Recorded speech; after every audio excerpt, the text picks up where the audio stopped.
Hola a todos los que nos escucháis en estos momentos. Hoy continuamos estudiando la Biblia con el tema 866 para estudiar el capítulo 6 del libro de Hechos. Como siempre, le damos la palabra a Francisco. Los actos de los apóstoles que vamos a estudiar hoy ocurrieron poco después de los estudiados ayer en el capítulo 5.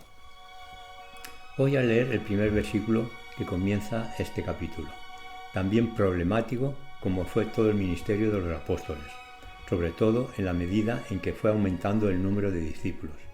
Dice así: en aquellos días, como creciera el número de los discípulos, hubo murmuración de los griegos contra los hebreos de que las deudas de aquellos eran desatendidas en la distribución diaria.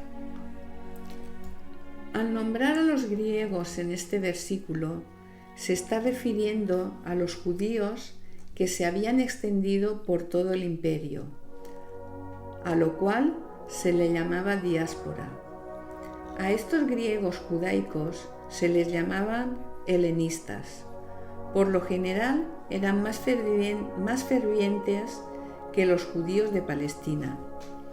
Con gran sacrificio venían a rendir culto en los lugares sagrados de Jerusalén, mientras que para los judíos de Palestina los recintos del templo con demasiada frecuencia eran considerados comunes.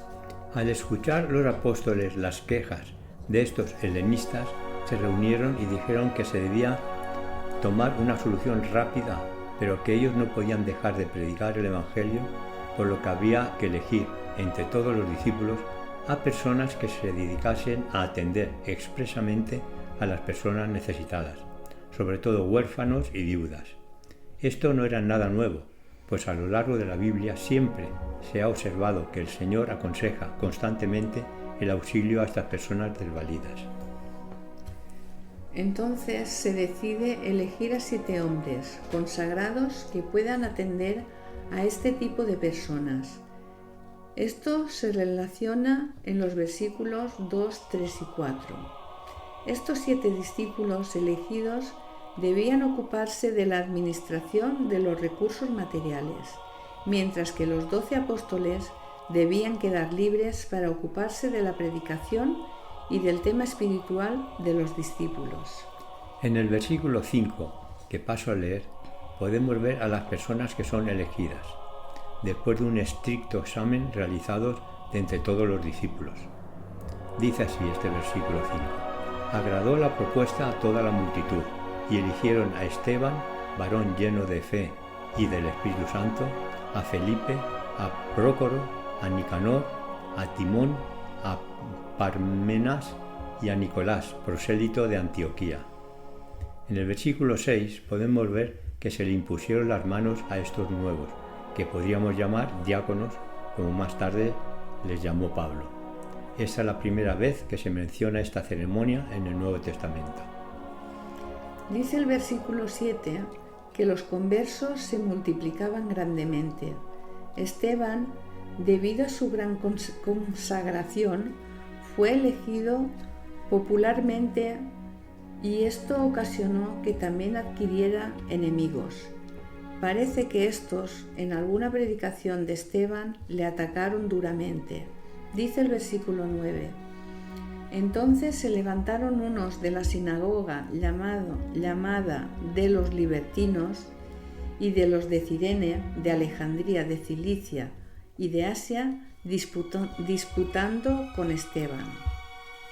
Al decir libertinos, se están refiriendo a los esclavos que adquirían su libertad.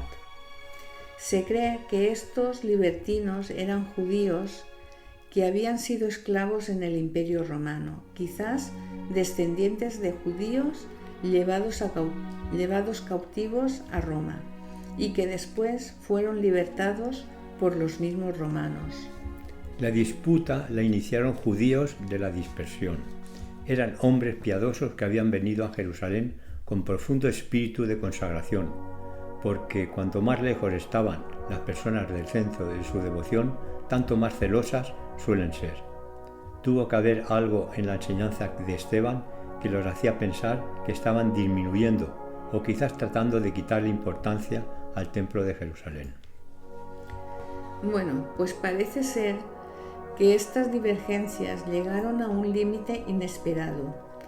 A estos libertinos les costaba contradecir las palabras de Esteban, por lo que incomprensiblemente utilizaron a unos testigos falsos para calumniar a Esteban, diciendo que Esteban había blasfemado contra Moisés y contra Dios. Con toda esta clase de artimañas, convencieron al pueblo y a los dirigentes judíos para poder condenar a Esteban, como dicen los versículos del 9 al 13. Es posible que Esteban estaba tratando de hacer saber a los judíos que el templo ya no tenía la importancia anterior, puesto que con la venida de Cristo el santuario ya no tenía objeto con el que se utilizaba anteriormente. Este alboroto, ocasionado por los libertinos apoyados por los dirigentes religiosos, fue el preludio de un fin violento, lo mismo que ocurrió con Jesús en manos del Sanedrín. Esteban tuvo que haber insistido, como lo habían hecho Jesús y posteriormente lo hizo Pablo, que el cristianismo no estaba introduciendo ningún cambio en los principios morales básicos de la ley y que los judíos tanto amaban. Sin embargo, era claro que la proclamación concerniente al Cordero de Dios equivalía al fin del sistema de sacrificios que se explicaba en la ley. Tal predicación se interpretaba como destructora de casi todo lo que los judíos valoraban. El último versículo es muy significativo. Dice así: Entonces todos los que estaban sentados en el concilio, al fijar los ojos en él, vieron su rostro como el rostro de un ángel. No basta decir que la mirada de Esteban se debía a una natural dignidad de expresión o que Esteban estaba admirablemente tranquilo y sereno frente a los graves peligros que lo amenazaban. Sin duda su rostro se iluminó con brillo divino. La paz que transmitía Esteban debió ser admirable. Hemos acabado por hoy. Mañana continuamos estudiando la Biblia con el tema 867. Bendiciones y hasta mañana.